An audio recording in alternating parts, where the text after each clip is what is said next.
നമസ്കാരം.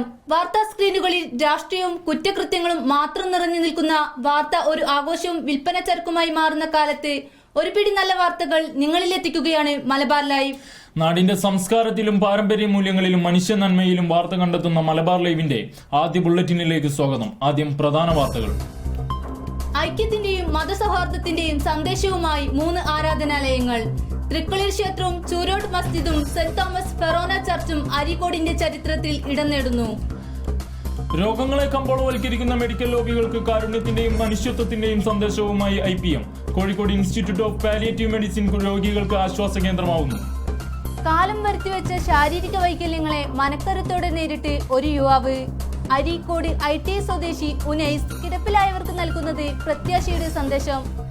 ആയോധന കലയിൽ കളരിയുടെ പാരമ്പര്യം കാത്തുസൂക്ഷിച്ച് തവനൂരിലെ വയ്യവിനാട്ട് കുടുംബം. സൗജന്യ കളരി പരിശീലനത്തിനെത്തുന്നത് നൂറുകണക്കിന് വിദ്യാർത്ഥികൾ. ചരിത്രത്തിന്റെ അവശേഷിപ്പുകൾക്ക് വീട്ടിൽ ഇടമൊരുക്കി ചരിത്രാധ്യാപകൻ. തൃപ്പനച്ചി AUP സ്കൂളിലെ അബ്ദുൾ അലി മാസ്റ്ററുടെ ശേഖരണശീലത്തിന് 26 വയസ്സ്. ബ്രിട്ടീഷ് ഭരണകാലത്തിന്റെ അവശേഷിപ്പായി കടുങ്ങല്ലൂർ മെറ്റൽ ബ്രിഡ്ജ്. കാടുമൂടി തുടങ്ങിയ പാലം സംരക്ഷിക്കണമെന്ന ആവശ്യവുമായി നാട്ടുകാർ. 70കളിലും തളരാതെ ലോക അത്ലറ്റിക്സിൽ സ്വന്തം വ്യക്തിമുദ്ര പതിപ്പിച്ച് അരീക്കോടിന്റെ സമദ് മാസ്റ്റർ. നിത്യപരിശീലനം തനിക്ക് ഊർജമേകുന്നെന്നും സമദ് മാസ്റ്റർ. കാഴ്ചയ്ക്ക് അതീതമല്ല കലയെന്ന് തെളിയിച്ച് കീഴുപറമ്പ് ബ്ലൈൻഡ് ഹോം അന്തേവാസികൾ. ഉൾക്കാഴ്ചയിൽ ഇവിടെ ജീവിതം നെയ്തെടുക്കുന്നത് 20ലേറെ പേർ. വിശദമായ വാർത്തകളിലേക്ക്. ജീവിക്കാൻ പോലും മറന്നുകൊണ്ട് നെട്ടോട്ടമോടുന്ന മനുഷ്യ സമൂഹത്തിന് ആശ്വാസമേകുന്ന അഭയകേന്ദ്രങ്ങളാണ് ഓരോ സാംസ്കാരിക നിലയവും. മലബാറിലെ ഹൈന്ദവ സമൂഹത്തിന്റെ സാംസ്കാരിക തനിമ ഉയർത്തിക്കാട്ടുകയാണ് തൃക്കളയൂരിലെ ശ്രീ മഹാശിവക്ഷേത്രം. നാടിന്റെ ചരിത്രത്തിലും ഈ ക്ഷേത്രത്തിന് പറയാനേറെയുണ്ട്. മലബാർ പ്രദേശത്തെ ഏറ്റവും വലിയ ക്ഷേത്രമായ തൃക്കളയൂർ ശ്രീ മഹാശിവക്ഷേത്രത്തിന് ഏകദേശം 1650 പരം വർഷത്തെ പഴക്കമുണ്ട്. നൂറ്റാണ്ടുകളുടെ പഴമയെ ഓർമ്മിപ്പിക്കുന്ന അതിമനോഹരമായ കൽപ്പടവുകളും കൊത്തുപണികളും ഉള്ള ഇവിടെ ശിവൻ, പാർവതി, ഗണപതി, നാഗം എന്നീ പ്രതിഷ്ഠകളുണ്ട്. ഇതിൽ തൃക്കളയൂർ എന്നുള്ള പേര് വരാൻ തന്നെ കാരണം ഈ പഴയ ചേര രാജാക്കന്മാരുടെ കാലത്ത് ഇതിൻ്റെ ഈ ഭരണ സംവിധാനത്തിൻ്റെ അടിസ്ഥാന പ്രദേശം എന്ന് പറഞ്ഞാൽ തറകളായിരുന്നു. അതായത് ചെറിയ ചെറിയ പ്രദേശങ്ങൾ ഭരിക്കാനുള്ള ആ തറകൾക്ക് ഓരോ തറയ്ക്കും ഓരോ കാര്യസ്ഥനുണ്ടാകും. അങ്ങനെ 4 തറകൾ കൂടുന്ന ഒരു കളകൾ എന്ന് പറയും. പിന്നെ അത് കൂടിച്ചേർന്ന് പിന്നെ 4 കളകൾ ചേർന്ന സമയത്ത് തൃക്കളയായിട്ട് മാറും. തൃക്കള എന്ന് പറഞ്ഞാൽ വലിയ ഈ ഭരണത്തിൻ്റെ ഒരു പ്രധാന കേന്ദ്രം. ഒരു പ്രദേശത്തിൻ്റെ എല്ലാ കാര്യസ്ഥന്മാരെല്ലാം ഭരണകാര്യങ്ങൾ കൂടി ആലോചിച്ചിരുന്ന പ്രദേശം എന്നുള്ള നിലയ്ക്കാണ് തൃക്കള എന്ന പേര് വരുന്നത്. അപ്പോൾ അത്രയ്ക്കും വളരെ പ്രസിദ്ധമായ ഒരു കാലത്ത് വളരെ പ്രസിദ്ധമായ രീതിയിൽ പ്രവർത്തിച്ചിരുന്ന സ്ഥലം എന്നാണ്. തൃക്കള കൂടുന്ന ഊരാണ് തൃക്കളയൂർ. ഇന്ത്യയിൽ ആദ്യമായി ഡൈനാമിറ്റ് ഉപയോഗിച്ചത് ഈ ക്ഷേത്രത്തിലാണ്. ബ്രിട്ടീഷ് ഭരണകാലത്ത് ക്ഷേത്രഗോപുരത്തിൽ തമ്പടിച്ച കലാപകാരികളെ തുരത്താൻ വേണ്ടിയാണ് ഡൈനാമിറ്റ് പ്രയോഗിച്ചത്. ഒരു ബ്രിട്ടീഷ് ഓഫീസറുടെയും കലാപകാരിയുടെയും മരണത്തിനിടയാക്കിയ ആക്രമണത്തിൽ തകർന്ന ക്ഷേത്രഭാഗം ഇന്നും അതുപോലെ നിലനിൽക്കുന്നു. ഏറനാട് താലൂക്കിലെ മുഴുവൻ ഭൂമിയുടെയും ഉടമസ്ഥത ഈ ക്ഷേത്രത്തിനായിരുന്നു. 1917 17 ഏക്കർ സ്ഥലം മദ്രാസ് ഗവൺമെന്റിന് ലീസിന് നൽകി. നിലമ്പൂരിൽ ഇന്നും നാം കാണുന്ന കനോലി പ്ലോട്ട് സ്ഥിതി ചെയ്യുന്നത് ഈ സ്ഥലത്താണ്. 1917 മദ്രാസ് ഗവൺമെൻറ്, കേരളം ഭരിച്ചിരുന്ന മദ്രാസ് ഗവൺമെൻറ് കാലത്ത് നമ്മുടെ ഗവൺമെൻറ് മദ്രാസ് ഗവൺമെൻറ്റായിട്ട് ഒരു ലീസ് ഉണ്ടാക്കിയിട്ടുണ്ടായിരുന്നു. 10,000 ഏക്കർ ഭൂമി തേക്ക് പ്ലാന്റേഷന് വേണ്ടി നമ്മൾ മദ്രാസ് ഗവൺമെൻറ്റായ ലീസിൽ ഇന്ന് നിലമ്പൂരിൽ നമ്മൾ എല്ലാവരും ടൂറിസ്റ്റുകളെ ആകർഷിച്ചുകൊണ്ട് നിൽക്കുന്ന കനോലി പ്ലോട്ട് അടക്കം ഇന്ന് ഏഷ്യയിലെ ഏറ്റവും വലിയ തേക്ക് നിൽക്കുന്ന സ്ഥലമടക്കം ഇന്ന് തൃക്കളയൂർ ദേവസ്ഥൻ്റെ ജന്മത്തിൽ നിന്ന് ലീസിന് കൊടുത്ത ഭൂമിയാണ്. തൃക്കളയൂർ ശിവക്ഷേത്രത്തിന് 1.25 ഏക്കർ വിസ്തൃതമായ ഒരു ചിറയുണ്ട്. എല്ലാ കാലത്തും ജലസമ്പന്നമായതിനാൽ ജനങ്ങൾ വിവിധ ആവശ്യങ്ങൾക്ക് ഈ ചിറയെ ആശ്രയിക്കുന്നു. തൃക്കളയൂർ ക്ഷേത്രത്തിന്റെ ഉത്സവത്തിന്റെ ഭാഗം കുംഭമാസത്തിൽ നടക്കുന്ന ഉത്സവത്തിന്റെ ഭാഗമായി 7 ദിവസത്തെ കൊടിയേറി കഴിഞ്ഞാൽ 7 ദിവസത്തെ ഉത്സവമാണ്. അതിൽ ഏറ്റവും അവസാന ദിവസങ്ങളുടെ മുന്നേ ആയിട്ട് നായാട്ട് എന്ന് പറഞ്ഞൊരു ഇത് നടക്കും. അതിനുശേഷം ആറാട്ട് നടക്കും. ഈ ആറാട്ടിന് തൃക്കളയൂർ ക്ഷേത്രത്തിന് ഇന്നും നിലനിൽക്കുന്ന തൃക്കളയൂർ ക്ഷേത്രത്തിൻ്റെ ജന്മത്തിലും കൈവശത്തും നിൽക്കുന്ന ഒരു കടവ് തന്നെ ഉണ്ട്. കാരണം വെച്ചാൽ ആറാട്ട് കടവെന്നാണ് അതിൻ്റെ പേര്. എല്ലാ വർഷവും കുംഭമാസത്തിൽ നടക്കുന്ന ഉത്സവം വളരെ പ്രസിദ്ധമാണ്. 7 ദിവസം നീണ്ടു നിൽക്കുന്ന ഉത്സവത്തിൽ 12ഓളം ആനകൾ അണിനിരക്കാറുണ്ട്. ഉത്സവത്തോടനുബന്ധിച്ച് നടക്കുന്ന ആറാട്ട് വളരെ പ്രശസ്തമാണ്. ചരിത്രം കൊണ്ടും മതസൗഹാർദ്ദം കൊണ്ടും പ്രശസ്തി കൈവരിച്ച ക്ഷേത്രമാണ് തൃക്കളയൂർ ശ്രീ മഹാശിവക്ഷേത്രം.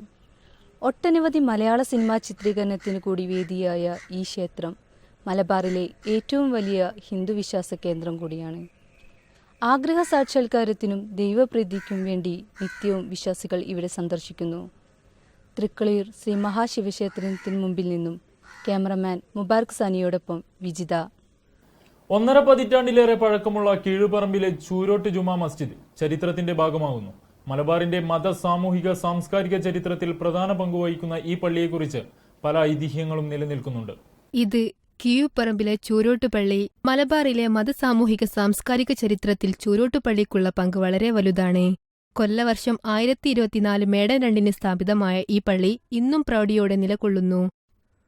പുല്ലാഞ്ചേരി ഉണ്ണി അഹമ്മദ് ബിൻ മുഹീദ്ദീന്റെയും നാട്ടുകാരുടെയും സഹായത്തോടെയാണ് പള്ളി നിർമ്മിച്ചത്.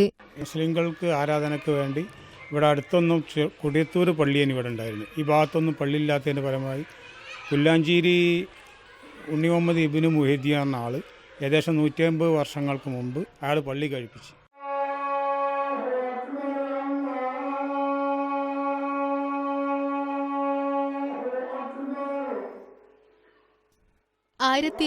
ലെ നിർമ്മിതിക്ക് ശേഷം 1963 ആദ്യമായി പള്ളി അറ്റകുറ്റപ്പണി നടക്കുന്നത്. അംഗശുദ്ധീകരണത്തിന് പള്ളിക്കു പിന്നിലുള്ള കുളമാണ് ഉപയോഗിച്ചിരുന്നത്. ഐതിഹ്യങ്ങളാണ് ഓരോ സാംസ്കാരിക കേന്ദ്രത്തെയും അത്യുന്നതിയിലെത്തിക്കുന്നത്. ചൂരോട്ടുപള്ളിയെക്കുറിച്ചും ഇത്തരത്തിൽ ഐതിഹ്യങ്ങൾ നിലനിൽക്കുന്നു.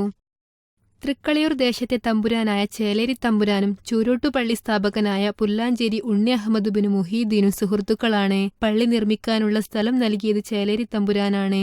തൃക്കളയൂർ ക്ഷേത്രത്തിലെ ചവിട്ടുപടിയിലെ കല്ലും പള്ളിയിൽ ഹൗലിനു വേണ്ടി നിർമ്മിച്ച കല്ലും ഒരേ തരത്തിലുള്ളതാണ്. കാളിയാർ പ്രസംഗപീഠത്തിന് മിറാബ് എന്ത് പറയും, മിമ്പറ. ആ മിമ്പറമേലുള്ള അന്നത്തെ കൊത്തുപണികളും അതിൻ്റെ തോരണങ്ങളും പിന്നെ അതിൻ്റെ പെയിൻറ്റിങ്ങൊക്കെ അന്ന് കൊടുത്ത പെയിൻറ്റിങ്ങാണ്. അന്ന് എന്ത് പെയിൻ്റാണ് അവർ ചെയ്തതെന്ന് നമുക്ക് പറയാൻ കഴിയില്ല. പിന്നെ അതിൻ്റെ ആധാരം ഇവിടെ ലിഖിതമായിട്ട് എഴുതി വെച്ചിട്ടുണ്ട് അറബി മലയാളത്തിൽ. ഈ പള്ളീൻ്റെ നിയമാവലി തന്നെ അവിടെ ഉണ്ട്. അത് ഉണ്ടാക്കിയതും അതിനെത്ര പണി കഴിപ്പിച്ചു, അതിൻ്റെ കുറ്റൂസ കഴിഞ്ഞ ദിവസങ്ങളൊക്കെ അവിടെ എഴുതി വെച്ചിട്ടുണ്ട്. പിന്നെ തൂണുകളൊക്കെ നല്ല ഒരു കാണാൻ നല്ല ഒരു ഇതുള്ള ആ കാലഘട്ടത്തിൽ.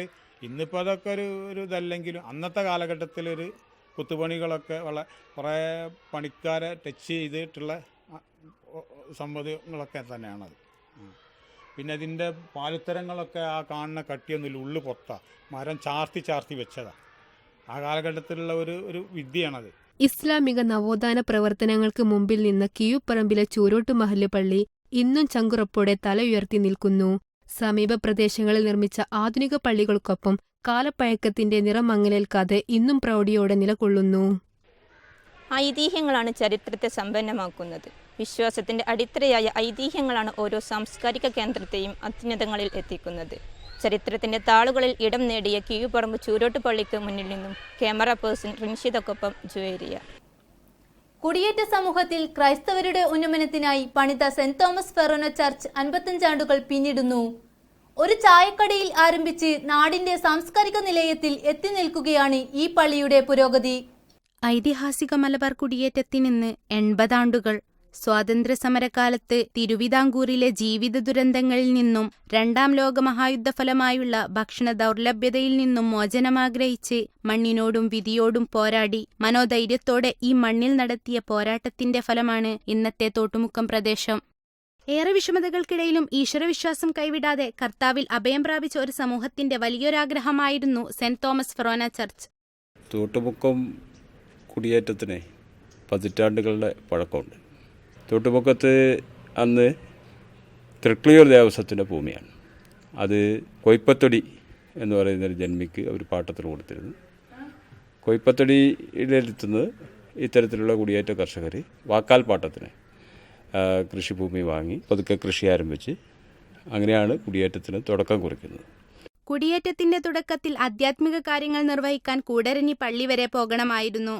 ഘോരവനാന്തരങ്ങളിലൂടെ ഏറെ സാഹസം നിറഞ്ഞതായിരുന്നു ആ യാത്ര. അതിലുപരി മരണപ്പെട്ടവരുടെ ശരീരവുമേന്തി കിലോമീറ്ററുകൾക്കപ്പുറത്തേക്കുള്ള യാത്ര കുടിയേറ്റക്കാരുടെ ആത്മവിലാപങ്ങളായിരുന്നു. ഇവിടെ നിന്ന് ഏതാണ്ട് 10-15 കിലോമീറ്റർ നടന്നു വേണം അങ്ങോട്ട് പോകാൻ. ശവസംസ്കാരം അടക്കമുള്ള കാര്യങ്ങൾക്ക് കൂടരഞ്ഞിയിൽ പോകുന്ന ആ പ്രയാസം അവരെ അലട്ടിയിരുന്നു. അല്ലാതെ 1960 വെള്ളാഞ്ചിറ അഗസ്ത്യന്റെ ചായക്കടയിൽ ദിവ്യബലിയർപ്പിച്ച് മാർത്തോമാ ശ്ലീഹായുടെ നാമധേയത്തിൽ ആരംഭിച്ച ഈ പള്ളി ഏറെ പുരോഗതിയുടെ വക്കിലാണ്. കുരിശുപള്ളി മുതൽ ഫെറോന ചർച്ച് വരെ എത്തി നിൽക്കുകയാണ് സെന്റ് തോമസ് ഫെറോനയുടെ അംഗീകാരം. അപ്പോൾ ഒന്ന് പിന്നെ കൂടിയിട്ടുള്ള ആളുകൾ ഇപ്പോൾ ഈ ഞാൻ നിൽക്കുന്ന പള്ളിയുടെ താഴെ ഭാഗത്ത് ഒരു ഷെഡ് നിർമ്മിക്കാൻ തീരുമാനിച്ച്, അപ്പോൾ ആ ഷെഡ് നിർമ്മിക്കുന്നതിന് വേണ്ടി സ്ഥലം ഈ വെള്ളാഞ്ചിറ അഗസ്റ്റി എന്ന് പറയുന്ന ആൾ കുറേ സ്ഥലം സൗജന്യമായി കൊടുത്തു. കുറച്ച് സ്ഥലം നാട്ടുകാർ പിരിവിട്ട് വാങ്ങി. ജനുവരി അവസാനത്തിൽ നടക്കുന്ന പള്ളിത്തിരുനാൾ ഈ പ്രദേശത്തെ വലിയൊരാഘോഷമാണ്. 4 ദിവസം നീണ്ടു നിൽക്കുന്ന ഈ ആഘോഷം കാണാൻ ജാതിമത ഭേദമന്യേ ജനങ്ങൾ ഒഴുകിയെത്തും. മരണപ്പെട്ടവരുടെ ദിനമായ വ്യാഴാഴ്ച വൈകുന്നേരമാണ് പള്ളിപ്പെരുന്നാളിന് കൊടിയേറ്റം. ഇതോടെ ആഘോഷങ്ങൾക്ക് തുടക്കമായി. സമാധാനത്തിന്റെ ദിനമായ ശനിയാഴ്ചയാണ് ആഘോഷങ്ങളുടെ പ്രധാന ദിനം. വൃദ്ധരെയും അശരണരെയും ഭക്ഷണമൂട്ടി കപ്പേളയിലേക്കുള്ള പ്രദക്ഷിണ ശേഷമാണ് വാദ്യോപകരണ കലാപരിപാടികൾക്കും കരിമരുന്ന് കലാപരിപാടികൾക്കും തുടക്കം കുറിക്കുന്നത്. രണ്ടാമത്തെ ദിവസം നമ്മുടെ നാടിൻ്റെ നന്മയ്ക്ക് വേണ്ടി ജപമാല സമർപ്പിച്ചുകൊണ്ടുള്ള പരിപാടികളാണ് വെള്ളിയാഴ്ച വൈകുന്നേരം നടത്തുന്നത്. പിന്നെ ശനിയാഴ്ചയാണ് യഥാർത്ഥത്തിലുള്ള ആഘോഷപരമായ കാര്യങ്ങളൊക്കെ തന്നെ തുടങ്ങുക. പൈതൃക ചരിത്രത്തിന്റെ സ്മാരകമായ ഈ പഴയ പള്ളി 2010 പാരീഷ് ഹാളിനായി പൊളിച്ചുമാറ്റി. ഏറെ സൗകര്യങ്ങളോടുകൂടിയുള്ള ഇടവകക്കു കീഴിൽ ഒരുപാട് വിദ്യാഭ്യാസ സ്ഥാപനങ്ങളും പ്രവർത്തിച്ചു പോരുന്നു. 61 മുതൽ 2016 നിൽക്കുമ്പോൾ ഏകദേശം 55 വർഷക്കാലത്ത് ഈ ഇടവകയുടെ ചരിത്രം പരിശോധിച്ചാൽ ഈ ഇടവകാംഗങ്ങളെ ക്രൈസ്തവർക്കെന്ന് മാത്രമല്ല ഈ പ്രദേശത്തുള്ള നാനാജാതി മതസ്ഥരായ എല്ലാവരുടെയും വളർച്ചയ്ക്കും ഉന്നമനത്തിനും വേണ്ടിയിട്ട് ഈ ഇടവകയ്ക്ക് സാധിച്ചിട്ടുണ്ട് എന്ന് നിസ്സംശയം പറയുവാനായിട്ട് സാധിക്കും.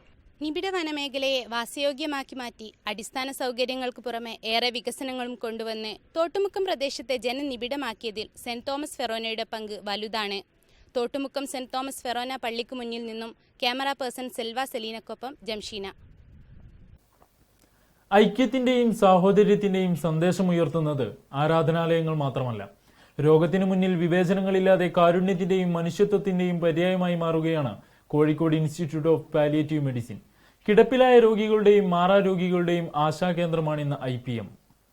ഇത് IPM institute of palliative medicine, കേരളത്തിലെ പാലിയേറ്റീവ് പ്രവർത്തകരുടെ മാതൃഭവനം. പാലിയേറ്റീവ് കെയറിന്റെ ഈറ്റില്ലം എന്ന് വിശേഷിപ്പിക്കാവുന്ന കോഴിക്കോട് ജില്ലയിൽ മെഡിക്കൽ കോളേജിന് സമീപം സ്ഥിതി ചെയ്യുന്ന ഈ സ്ഥാപനം സംസ്ഥാനമൊട്ടാകെയുള്ള പാലിയേറ്റീവ് പ്രവർത്തനങ്ങളിൽ ഗണ്യമായ സംഭാവനകൾ നൽകിക്കൊണ്ടിരിക്കുന്നു. 1993 കോഴിക്കോട് മെഡിക്കൽ കോളേജിന്റെ ഒരു മൂലയിൽ വളരെയേറെ പരിമിതികളോടെ പാലിയേറ്റീവ് പ്രവർത്തനങ്ങൾ ആരംഭിച്ചു. പിന്നീട് 2004 പെയിൻ ആൻഡ് പാലിയേറ്റീവ് കെയർ സൊസൈറ്റിയുടെ കീഴിൽ സൗകര്യപൂർണമായ സ്ഥാപനത്തിലേക്ക്. 1993 പാലിയേറ്റീവ് കെയർ എന്നുള്ളൊരു ഇന്ന് പടർന്ന് പന്തലിച്ച് വ്യാപിച്ച് കിടക്കുന്ന കേരളത്തിൽ ഇത്രയും വലുതായി നിൽക്കുന്നൊരു പ്രസ്ഥാനത്തിൻ്റെ തുടക്കം. അത് തുടങ്ങിയ എങ്ങനെയെന്ന് വെച്ചാൽ മോർഫിൻ ടാബ്ലറ്റ് കൊടുക്കാൻ വേണ്ടിയിട്ട് ക്യാൻസർ പേഷ്യൻസിന് ഒരു ചെറിയ മൂലയിൽ ഡോക്ടർ രാജഗോപാലും കൂട്ടരും തുടങ്ങിയതാണ് സത്യത്തിലാണ്. സാന്ത്വനവനം. വനത്തിൽ നിന്നും ക്രോധഭാവമാണ് കവിമാരും ചിത്രകാരന്മാരും ദർശിച്ചതെങ്കിൽ ഇവിടെ സാന്ത്വനഭാവം കണ്ടെത്തുകയാണ് ഒരു പറ്റം സാമൂഹ്യ പ്രവർത്തകർ. ജീവിതത്തിലെ എണ്ണപ്പെട്ട സായാഹ്നങ്ങൾ എണ്ണിത്തീർക്കാനെത്തുന്നവർക്കും പൂർണ്ണമായും കിടപ്പിലായതുമൂലം വർഷങ്ങളായി വീടിന്റെ ഉത്തരം മാത്രം കണ്ടുകിടക്കുന്നവർക്കും ഇവിടം ഒരു ആശ്രയ കേന്ദ്രമാണ്. ആക്സിഡൻറ്റിന് ശേഷം വീട്ടിൽ തന്നെ 1 വർഷത്തോളം കിടപ്പിലായിരുന്നു. അതിനുശേഷമാണ് പാലിയേറ്റീവുകാർ IPM ആയിട്ട് ബന്ധപ്പെടുത്തുന്നത്. അപ്പോൾ ഇവിടെ വന്നതിന് ശേഷമാണ് ഒരുപാട് ആളുകളെ കാണാനും നമ്മളെപ്പോലെ തന്നെയുള്ള ഒരുപാട് ആൾക്കാർ വീടുകളിൽ തന്നെ കിടക്കുന്ന ആൾക്കാർ പുറത്തേക്ക് വരാനും ഒക്കെ ഒരു സൗകര്യം ഉണ്ടാക്കി തന്ന IPM ആണ്. നമ്മുടെ സമൂഹത്തിൽ രോഗം വന്ന് പാർശ്വവൽക്കരിക്കപ്പെട്ടു പോകുന്നവർക്ക് സമ്പന്നരെന്നോ ദരിദ്രരെന്നോ വ്യത്യാസമില്ലാതെ സൗജന്യമായി താമസവും ഭക്ഷണവും സേവനവും അർപ്പിക്കുകയാണ് IPM.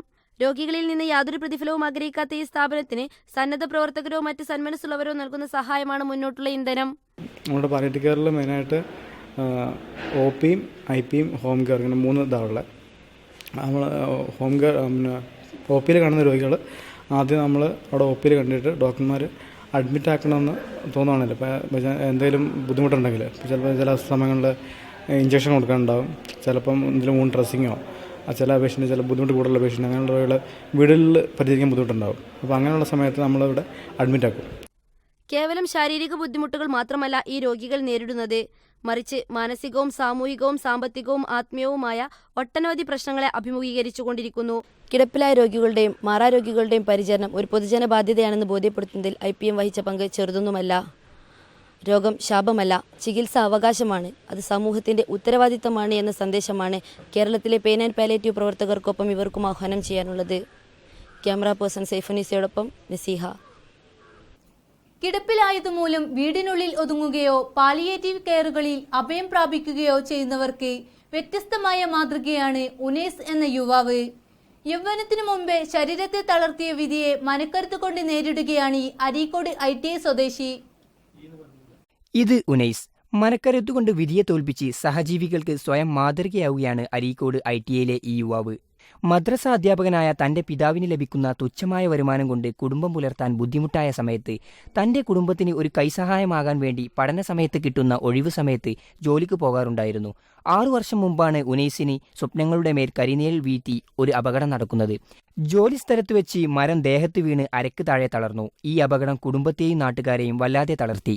ഞാനൊരു KCBന്റെ ലൈനിൻ്റെ പണിക്ക് പോയതായിരുന്നു. KCBന്റെ കോൺട്രാക്ട് വർക്കായിട്ട് അവിടുന്ന് ഒരു മരം വീണ് നട്ടലിന് ചതപറ്റി ഞാൻ കിടപ്പിലായതാണ്. അപ്പോൾ സംഭവിച്ചിട്ട് 6 വർഷമായി. അങ്ങനെ ഒരു ആദ്യത്തെ ഒരു 3 വർഷമൊക്കെ അങ്ങനെ കിടപ്പിൽ തന്നെ അതിന് വേറൊന്നും പരിപാടിയൊന്നുമില്ല.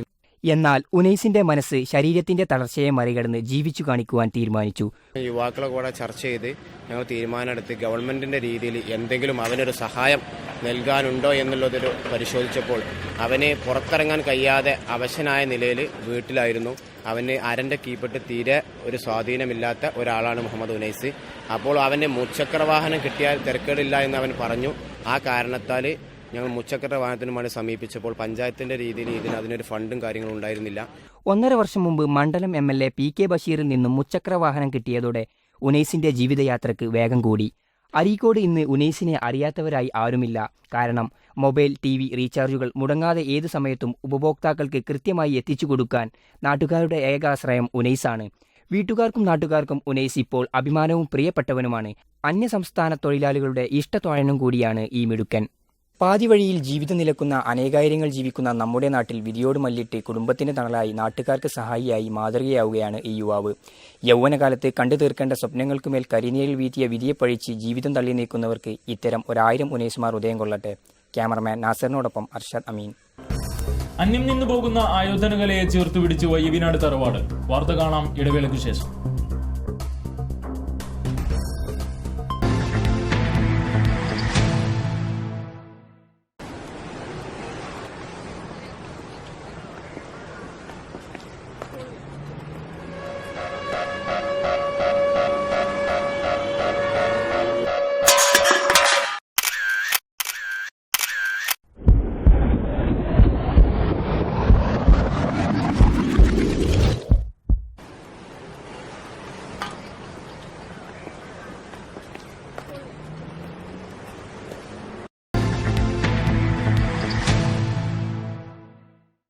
വാർത്തകൾ തുടരുന്നു. ആയോധനകല ചരിത്ര പാരമ്പര്യ വൈദ്യശാസ്ത്രത്തിന്റെ സങ്കരഭാവമാണെന്ന് ബോധ്യപ്പെടുത്തുകയാണ് കളരിയുടെ പാരമ്പര്യം കാത്തുസൂക്ഷിക്കാൻ ശ്രമിക്കുന്ന വയ്യവിനാട്ട് കുടുംബം. അന്യം നിന്നുപോകുന്ന ആയോധനകലകളെ സൗജന്യമായി ലിംഗഭേദമന്യേ അഭ്യസിപ്പിക്കുകയാണ് തവനൂരിലെ ഈ തറവാട്. 100 കണക്കിന് വിദ്യാർത്ഥികളാണ് ഇവിടെ കളരി അഭ്യസിക്കാൻ എത്തുന്നത്. സ്വാതന്ത്ര്യാനന്തര ഇന്ത്യക്കു ശേഷം അന്നുണ്ടായിരുന്ന നാട്ടുരാജ്യങ്ങളും മറ്റും അപ്രത്യക്ഷമായെങ്കിലും സാംസ്കാരിക തനിമ നിലനിർത്തുന്ന അപൂർവം കുടുംബങ്ങൾ ഇന്നുമുണ്ട്. ആയോധന കലകളിലെ അവഗാഹം പുതുതലമുറക്ക് പകർന്നു വ്യത്യസ്തരാവുകയാണ് മലപ്പുറം ജില്ലയിലെ തവനൂരിനടുത്തെ വയ്യവിനാട്ട് കുടുംബം. വർഷങ്ങൾക്കു മുൻപ് നിള നദീതീരത്ത് ഒരു ജനത മുഴുവൻ ആഘോഷമാക്കിയിരുന്ന തിരുനാവായ മാമംഗോത്സവത്തിൽ സ്ഥിരമായി ആയോധന കലകൾ അവതരിപ്പിച്ചിരുന്ന തറവാട്. സാമൂതിരി രാജാവിന്റെ കാലം തൊട്ടേ കളരിപ്പയറ്റിലും മറ്റു അഭ്യാസങ്ങളിലും ആഴത്തിലുള്ള മെയ്വഴക്കം സ്വായത്തമാക്കിയിരുന്ന ഇവർ ആയുർവേദത്തിലും അഗ്രഗണ്യരായിരുന്നു. കുറേ ഔഷധസസ്യങ്ങളുണ്ട്. തൊഴുകന്നി, അതിൻ്റെ ഇല ഇങ്ങനെ കൂമ്പി വരും വൈകുന്നേരം ആകുമ്പോൾ. അത് ഈ പ്രസവകാല ശുശ്രൂഷയ്ക്കൊക്കെ സ്ത്രീകൾക്കൊക്കെ കൊടുക്കണ മരുന്നാണ്. പിന്നെ കായുണ്ട്, ആപ്പിള്, പിന്നെ രുദ്രാക്ഷുണ്ട്, കുരുല്ലാത്ത ഞാവല്, വേറെ ഞാവല്, പലതരത്തിലുള്ള ഞാവല്, ചുവന്ന കൊന്ന. ഇന്നൊരു പക്ഷേ നമ്മുടെ നാട്ടിൽ രാജഭരണമായിരുന്നെങ്കിൽ ചെറുതല്ലാത്തൊരു പദവി ഈ കുടുംബവും അലങ്കരിക്കുന്നുണ്ടാവും. ഒട്ടേറെ ആയോധന കലകൾ കൈവശമുണ്ടായിരുന്ന ഇവരിന്ന് കളരിപ്പയറ്റിലേക്ക് മാത്രമാണ് കൂടുതൽ ശ്രദ്ധ കേന്ദ്രീകരിക്കുന്നത്. മാമാങ്ക ചരിത്രത്തിൽ കളരിയുടെ പ്രധാനപ്പെട്ട എന്താ വെച്ചാൽ ആദ്യത്തെ നിലപാട് നിൽക്കുന്ന ദിവസം 30,000 ആൾക്കാരുടെ സ്ഥാനമാണുള്ളത്. അപ്പോൾ ആ കൊടി സാമൂതിരിയുടെ കൂടെ നിന്നിട്ട് സ്ഥാപിക്കാൻ ഇവിടുത്തെ കാരണവരാണ് കൂടെ നിന്നിട്ടാണ് സ്ഥാപിച്ചിരുന്നത്. പ്രായവ്യത്യാസമില്ലാതെ സമൂഹത്തിലെ സമ്പന്നതയുടെയും സ്ഥാനമാനങ്ങളുടെയും വലുപ്പച്ചെറുപ്പം പരിഗണിക്കാതെ എല്ലാവരും ഇവിടെ സമന്മാരാവുന്നു. വസ്ത്രധാരണത്തിലും ശ്രദ്ധയിലും സംസാരത്തിലും എന്തിന് നോട്ടത്തിലും കാഴ്ചയിലും വരെ എല്ലാം ഇവർ ഒരുപോലെയാവുന്നു. പിഞ്ചു കുഞ്ഞുങ്ങൾ മുതൽ സമൂഹത്തിലെ ഉന്നത പദവിയിലിരിക്കുന്നവർ വരെ കളരി അഭ്യസിക്കാൻ പതിവായി ഇവിടെയെത്തുന്നത് തറവാടിന്റെ പാരമ്പര്യമോ കേട്ടറിവോ പരിഗണിച്ചല്ല, മറിച്ച് കളരിപ്പയറ്റിന്റെ ഓരോ താളങ്ങളും കൃത്യമായ ശ്രുതിയിൽ ലഭിക്കുന്നതിന്റെ ഉറവിടം തേടിപ്പിടിച്ചാണ്. കളരിവിദ്യ പ്രധാനമായിട്ട് രണ്ടായിട്ടാണ് തരംതിരിക്കുക. മൂന്നല തുളുനാടൻ വടക്കനും തെക്കനുമാണ്. വടക്കൻ വിദ്യയാണ് നമ്മൾ ഇവിടെ പഠിപ്പിക്കുന്നത്. വടക്കൻ വിദ്യ ബേസ് എന്ന് പറഞ്ഞു കഴിഞ്ഞാൽ മെയ്പ്പയറ്റ്, കൈകുത്തിപ്പയറ്റ്, പകർച്ചക്കാല്, ഇതാണ് ഈ മൂന്നാണ് വടക്കൻ വിദ്യയുടെ ഹൃദയം എന്ന് പറഞ്ഞത്. ഇതാണ് നമ്മളിവിടെ പഠിപ്പിച്ചു വരുന്ന ചിട്ട. കാലം ഒത്തിരി കടന്നുപോയെങ്കിലും സംസ്കാരത്തിന്റെ അടിസ്ഥാന മൂല്യങ്ങൾ ഇത്തരം കലകളിലൂടെയാണെന്ന് തിരിച്ചറിഞ്ഞ വയ്യവിനാട്ട് കുടുംബത്തെ നമുക്ക് അഭിമാനപൂർവ്വം നെഞ്ചിലേറ്റാം. തീർത്തും സൗജന്യമായി കളരിപ്പയറ്റ് പരിശീലനം നൽകുന്ന ഈ തറവാട് പുതിയ അഭ്യാസികൾക്കായി എപ്പോഴും കവാടം തുറന്നിട്ടിരിക്കുകയാണ്.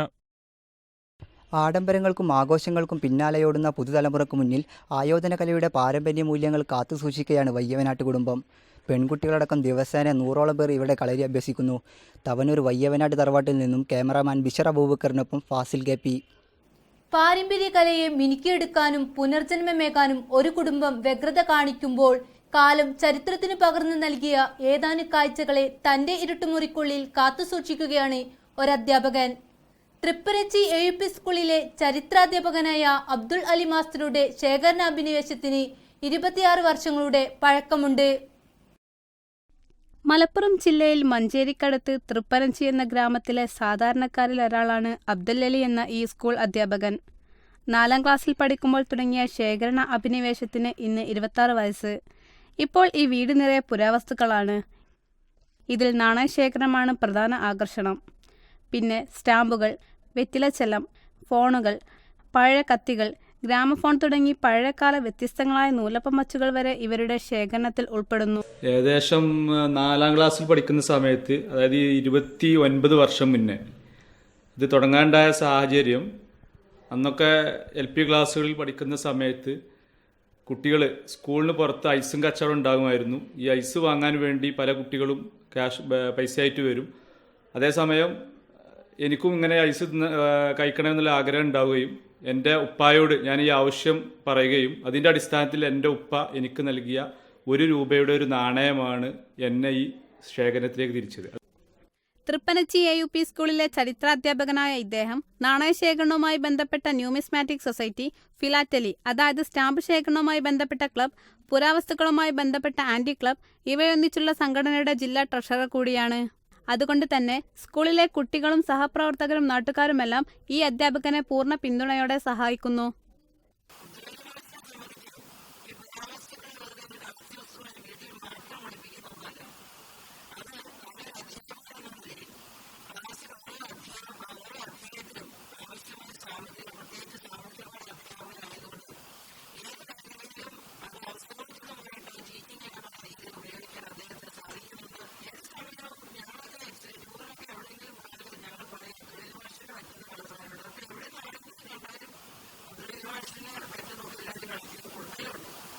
അസൗകര്യങ്ങളും പരിമിതികളും ഇദ്ദേഹത്തിന്റെ ശേഖരണ മനോഭാവത്തെ ഒരിക്കലും തളർത്തുന്നില്ല. മാത്രമല്ല, വീടിനകത്ത് കുമിഞ്ഞുകിടക്കുന്ന പുരാവസ്തുക്കൾ ഉമ്മയും ഭാര്യയും 2 കുഞ്ഞുങ്ങളും അടങ്ങുന്ന ഈ അണുകുടുംബത്തിന് ചിരപരിചിതമാണ്. ഞാൻ വരുന്നതിന് മുമ്പ് തന്നെ മാഷുക്ക് കളക്ഷൻ ഉണ്ട്. പക്ഷെ ചെറിയ തോതിൽ നാണയങ്ങൾ, ഇങ്ങനത്തെ സാധനങ്ങളൊക്കെ ഞാൻ വന്നതിൻ്റെ ശേഷമാണ് കൂടുതൽ വിപുലമായിട്ട് ഇത് ചെയ്തു തുടങ്ങിയത്. പിന്നെ ഞാൻ വന്നതിന് ശേഷമാണ് ഇതിൻ്റെ മുകളിലെടുത്തതിന് ശേഷമാണ് കൂടുതൽ കളക്ഷൻസും അറേഞ്ച് ചെയ്തത്. പക്ഷെ ഇവിടുത്തെ വീടും പിന്നെ സ്ഥലപരിമിതിയും വലിയ പ്രയാസമായിരുന്നു. കാരണം വീടിന് നമ്മൾ മുകൾ ഭാഗം മുഴുവൻ ഇതിന് പേരിൽ ചെയ്തുകൊണ്ട് വീട്ടിലെ പല ആവശ്യത്തിനും ഉപയോഗപ്പെടുത്താത്ത അവസ്ഥയാണ് ഉണ്ടായത്. ഇനി ഒരു പുറത്തൊരു ഔട്ട് ഹൗസ് എടുത്ത് വിപുലാക്കണം എന്നാണ് എൻ്റെ താല്പര്യം.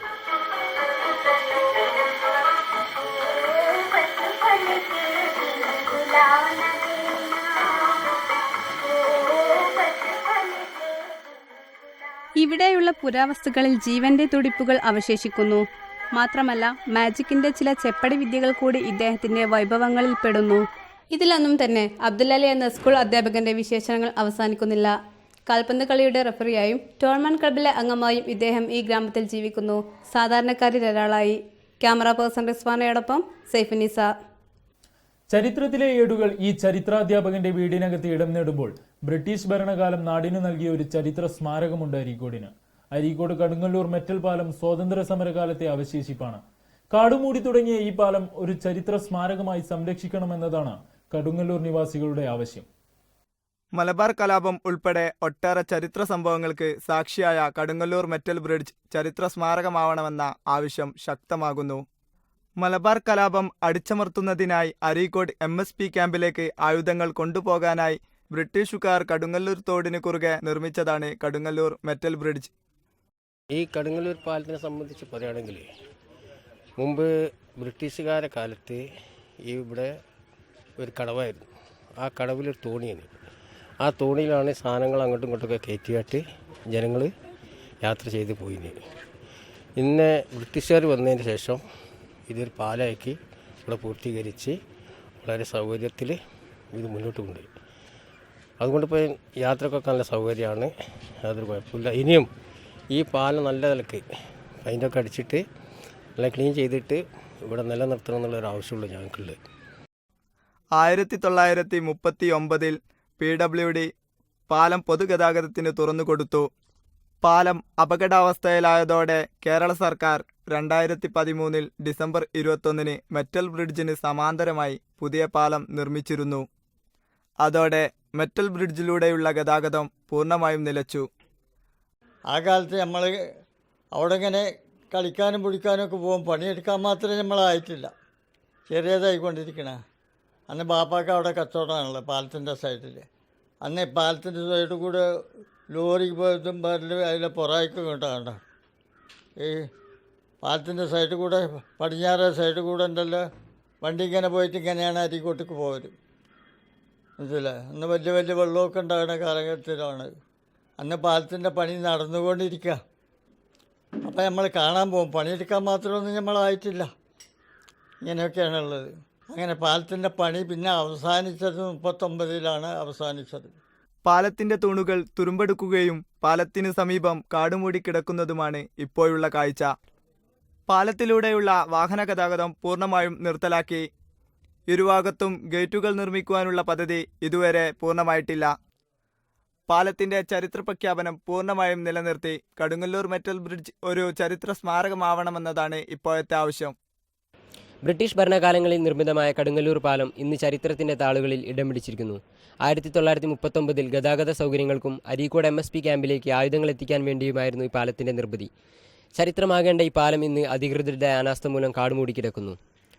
കടുങ്ങല്ലൂർ മെറ്റൽ ബ്രിഡ്ജിന് സമീപത്തു നിന്നും ക്യാമറാമാൻ ആഷിഖലിക്കൊപ്പം റിതിൻ കൃഷ്ണ. മലബാർ ലൈവിൽ ഇനി ഏതാനും ചുറ്റുവട്ട വാർത്തകൾ ചുരുക്കത്തിൽ. കവി പൂന്താനത്തിന് കീഴാറ്റൂരിൽ സ്മാരകം ഒരുങ്ങുന്നു. പൂന്താനം സ്മാരക സമിതിയുടെ നേതൃത്വത്തിൽ 1.5 കോടിയോളം ചിലവിട്ടാണ് ആധുനിക സജ്ജീകരണങ്ങളോടുകൂടിയ സ്മാരകം നിർമ്മിക്കുന്നത്. സാഹിത്യ മേഖലയെ അടുത്തറിയാൻ ആഗ്രഹിക്കുന്ന പുതുതലമുറയ്ക്ക് ഈ സമുച്ചയം ഏറെ ഉപകാരപ്രദമാവുമെന്ന് നാട്ടുകാർ അഭിപ്രായപ്പെടുന്നു. വായക്കാട് പോലീസ് സ്റ്റേഷൻ പരിസരം സ്ഥിരം അപകട മേഖലയാവുന്നു. പല കേസുകളിലായി പിടിച്ചിട്ട 100 കണക്കിന് വാഹനങ്ങൾ കാഴ്ച മറയ്ക്കും വിധം റോഡരികിൽ കൂട്ടിയിട്ടതാണ് അപകടങ്ങൾക്ക് വഴിയൊരുക്കുന്നത്. വാഹനങ്ങൾ റോഡരികിൽ നിന്നും മാറ്റണമെന്ന നാട്ടുകാരുടെയും വാഹന തൊഴിലാളികളുടെയും ആവശ്യം ശക്തമാണ്. എന്നാൽ വിഷയത്തിൽ കേസുകൾ ഒത്തുതീർപ്പാക്കേണ്ടത് റവന്യൂ ഡിപ്പാർട്ട്മെന്റ് ആണെന്നും ആയതിനാൽ സ്വന്തമായ നിലപാടുകൾ സ്വീകരിക്കാൻ പോലീസിന് പരിമിതികളുണ്ടെന്നുമാണ് വായക്കാട് SIയുടെ പ്രതികരണം. വർഷങ്ങളായി ഗതാഗത കുരുക്കിൽ വീർപ്പുമുട്ടിയ പയ്യനാട് നിവാസികൾക്ക് ആശ്വാസമേകി സ്ഥലം MLAയുടെ കാൽവെപ്പ്. മഞ്ചേരി പാണ്ടിക്കാട് നാഷണൽ ഹൈവേ നവീകരണത്തിന് MLA ഫണ്ടിൽ നിന്നും പണം അനുവദിച്ചതോടെ ഈ മേഖലയിലെ വലിയ ഗതാഗത കുരുക്കിനാണ് അറുതിയാവുന്നത്. പുരോഗമനത്തിന്റെ പാതയിൽ നാം ഉപേക്ഷിച്ച മൺപാത്രങ്ങളെ ജീവിതോപാധിയാക്കുകയാണ് ഒരു തെന്നിന്ത്യൻ സമൂഹം. വായക്കാട് ചെറുവായൂരിൽ മൺപാത്ര നിർമ്മാണത്തിൽ വിസ്മയം തീർക്കുന്ന ഇവരുടെ ഭാഷയും വസ്ത്രധാരണവും വ്യത്യസ്തമാണ്. മണ്ണിന്റെ ലഭ്യത കുറവും വിപണി കീഴടക്കുന്ന ഫൈബർ അലുമിനിയം പാത്രങ്ങളും ഇവരുടെ കുലത്തൊഴിലിന് വലിയ വെല്ലുവിളിയാവുകയാണ്. പ്രണയത്തിന് പ്രായമില്ലെന്ന് പറയാറുണ്ട്.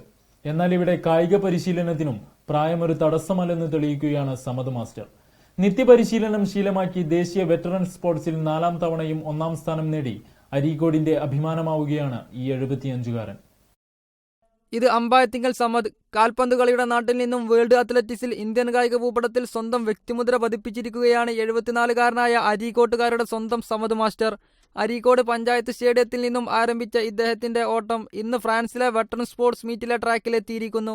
ദേശീയ വെറ്ററൻ സ്പോർട്സിൽ 70 വയസ്സ് വിഭാഗം 100 മീറ്റർ ഓട്ട മത്സരത്തിൽ കഴിഞ്ഞ 4 വർഷങ്ങളിലായി 1ാം സ്ഥാനം നേടിയ ഇദ്ദേഹം 2011 അമേരിക്കയിലെ കാലിഫോർണിയയിലും 2015 ഫ്രാൻസിലെ ലിയോണിലും നടന്ന ലോക വെറ്ററൻസ് ചാമ്പ്യൻഷിപ്പിൽ ഇന്ത്യൻ ടീം അംഗമായിരുന്നു. അപ്പോൾ 70 വയസ്സ് വിഭാഗത്തിൽ ഞാൻ 100 മീറ്ററിൽ നാഷണൽ ഇന്ത്യയിൽ ഫസ്റ്റാണ് ഇപ്പോൾ കഴിഞ്ഞ 4 വർഷമായിട്ട്. അതുകൊണ്ട് ചില വിദേശ രാജ്യങ്ങളിലൊക്കെ പോകാൻ സന്ദർഭം കിട്ടി. അമേരിക്ക സന്ദർശിക്കാൻ പറ്റി.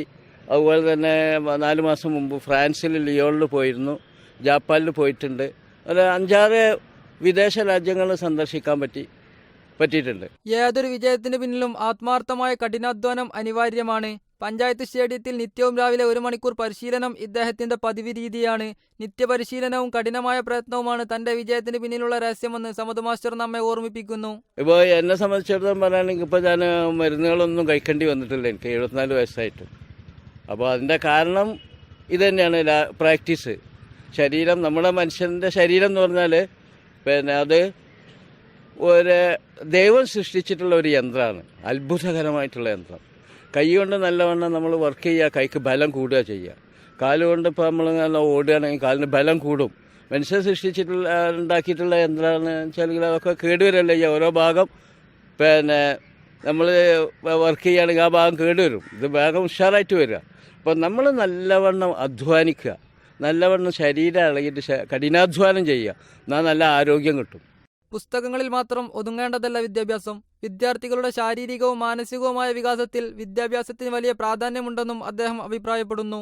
കോളേജിൽ ടീം തിരക്കേടില്ല, ഹൈസ്കൂളിലെ ടീം തിരക്കേടില്ല. ടീം ഉണ്ടാക്കുക, ടീമിൻ്റെ അപ്പോൾ സ്കൂളിന് നല്ല പേരുണ്ടാവില്ല. അതിൽ മാത്രം അധികം ഹൈസ്കൂളുകളിൽ ശ്രദ്ധിക്കുന്നത്. എല്ലാവർക്കും ഫിസിക്കൽ എഡ്യൂക്കേഷൻ കിട്ടുക, കായിക വിദ്യാഭ്യാസം കിട്ടുക എന്നുള്ള കാര്യത്തിൽ സ്കൂളുകൾ ശ്രദ്ധിക്കുന്നില്ല. അവസ്ഥത്തിൽ ആ ശ്രദ്ധ ഉണ്ടാവണം എന്നാണ് എനിക്ക് ആ വിഷയത്തിൽ പറ്റി പറയാനുള്ളത്.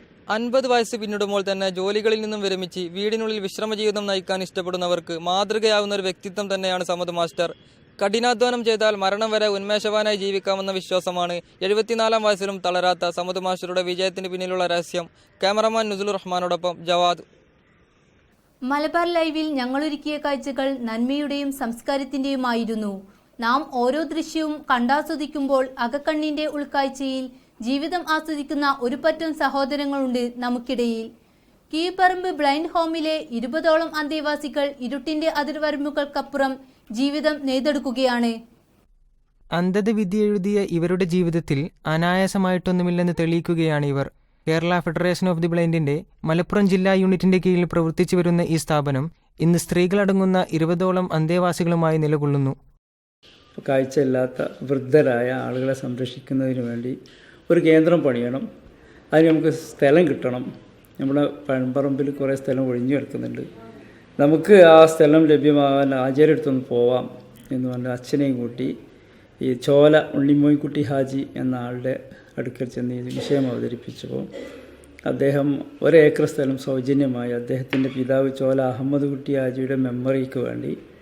പ്രാരംഭഘട്ടത്തിൽ കിണറ്റിൻകണ്ടിയിലെ വാടക കെട്ടിടത്തിൽ ആരംഭിച്ച ഈ സ്ഥാപനം ഇന്ന് പഴമ്പറമ്പ് പ്രദേശത്തെ 2 ഏക്കർ സ്ഥലത്താണുള്ളത്. 93 വർഷത്തിൽ ഏതാണ്ട് 13 ലക്ഷം രൂപ ആ ഇനത്തിൽ മലപ്പുറം ജില്ലയിലെ വിദ്യാർത്ഥികളെ കൊണ്ട് സംഭരിച്ചു. ആ പണം ഉപയോഗിച്ചിട്ടാണ് ഈ കാണുന്ന ബിൽഡിങ്ങും ഇതിനൊരു ചുറ്റുമതിലും ഈ ബിൽഡിങ്ങിൻ്റെ താഴെയിൽ വലിയൊരു കിണറും, വലിയ കിണറെന്ന് പറഞ്ഞാൽ ഒരു ഉയർന്ന സ്ഥലമായതുകൊണ്ട് ആഴത്തിലൊരു കിണറും സ്ഥാപിച്ചു. തൊഴിലവസരങ്ങൾ പരിമിതമാണെങ്കിലും തങ്ങളുടേതായ കഴിവുകളിൽ വിശ്വാസമർപ്പിക്കുന്ന ഇവർ പേപ്പർ ബാഗ്, ഫയൽ, ചന്ദനത്തിരി, ചോക്ക് തുടങ്ങിയവയുടെ നിർമ്മാണങ്ങൾക്ക് ഊന്നൽ നൽകുന്നു. ഞാൻ 1ാം ക്ലാസ് മുതൽ കാഴ്ചയില്ലാത്തവർ പഠിക്കുന്ന സ്ഥാപനത്തിൽ പഠിച്ചു വളർന്ന ഒരാളാണ്. എൻ്റെ ഭാഗികമായിട്ടുള്ള കാഴ്ച ഞങ്ങളെ കാഴ്ചയില്ലാത്ത പൂർവികരായിട്ടുള്ള എൻ്റെ മാഷന്മാർക്കും ഇവരൊക്കെ കൈപിടിച്ച് കൊണ്ടുപോകാനൊക്കെ ചെറുപ്പം മുതലേ ഒരു സോഷ്യൽ മൈൻഡ് എനിക്കുണ്ടായിരുന്നു. നമ്മളെക്കൊണ്ട് ചെയ്യാൻ പറ്റുന്നതെന്തോ അത് ചെയ്യുക എന്നുള്ളത്. അങ്ങനെയാണ് മലപ്പുറം ജില്ലാ കമ്മിറ്റിയിൽ 4 വർഷത്തിൻ്റെ മേലെയായിട്ട് കേരള ഫെഡറേഷൻ ഓഫ് ദി ബ്ലൈൻഡിൻ്റെ മലപ്പുറം ജില്ലാ കമ്മിറ്റിയിൽ നിർവാഹക സമിതി അംഗമാവുകയും അതിനുശേഷം ഇവിടെ ഈ സ്ഥാപനത്തിൽ ജീവനക്കാരനായി വരികയും ചെയ്തത്. ശാരീരിക പരിമിതികൾക്ക് പുറമെ സാമ്പത്തിക ബുദ്ധിമുട്ടുകൾ നേരിടേണ്ടി വരുന്ന ഇവർ ലഭ്യമായ സൗകര്യങ്ങൾ ഉപയോഗിച്ച് ജീവിതം ധന്യമാക്കുകയാണ്. കൈത്തൊഴിലുകൾ ചെയ്യുന്നുണ്ടെങ്കിലും മെച്ചപ്പെട്ട വരുമാനം ലഭിക്കാത്ത ഇവർക്ക് സമൂഹത്തിലെ സുമനസ്സുകൾ കനിവേകി വരുന്നു. വർഷത്തിലൊരിക്കൽ ഒരു ദിവസത്തെ ഭക്ഷണം എന്നുള്ള ഈ 400 പേരെ കണ്ടാൽ ഈ ദൈനംദിന ഭക്ഷണ ചെലവ് അങ്ങനെ കഴിഞ്ഞു പോയാൽ മറ്റ് ചെലവുകളിലേക്ക് നമ്മൾ അധ്വാനവും നമ്മളെ ശ്രമവും ഡെവലപ്മെൻറ്റിൻ്റെ കാര്യങ്ങളിലേക്ക് നീക്കാം എന്നാണ് ഈ പുതിയ വർഷത്തിൻ്റെ ഞങ്ങളുടെ കാഴ്ചപ്പാടും ഞങ്ങളുടെ തീരുമാനം. ഇരുണ്ടിരിക്കുന്ന തങ്ങളുടെ ലോകത്തെ പഴിക്കാതെ ഇരുട്ടിലെ ജീവിതവർണ്ണങ്ങൾ കെട്ടിപ്പടുക്കുകയാണ് കീഴുപറമ്പിലെ അന്ധവൃദ്ധസദനത്തിലെ ഈ അന്തേവാസികൾ. ജീവിതത്തിലെ ആഗ്രഹങ്ങളെയും സ്വപ്നങ്ങളെയും ഉപേക്ഷിച്ച് ജീവിക്കുകയാണിവർ. ആഗ്രഹങ്ങളെ കൊണ്ട് തോറ്റുപോയതിനെ ജീവിതം കൊണ്ട് നേരിടുകയാണ് ഇവരിപ്പോൾ. ക്യാമറമാൻ അഫ്സൽ ബാബുവിനോടൊപ്പം സഫ്വാൻ സി. അകക്കണ്ണിന്റെ വെളിച്ചത്തിൽ ഇവർ പങ്കുവെക്കുന്നത് പ്രത്യാശയുടെ സ്വപ്നങ്ങളാണ്. നാടിന്റെ നന്മയും ഉന്നമനവും ഇവർക്കൊപ്പം നമുക്കും സ്വപ്നം കാണാം. നാടിന്റെ നന്മ പറയുന്ന, മനുഷ്യത്വം കാണുന്ന കൂടുതൽ വാർത്തകളുമായി മലബാർ ലൈവ് വീണ്ടും. നമസ്കാരം.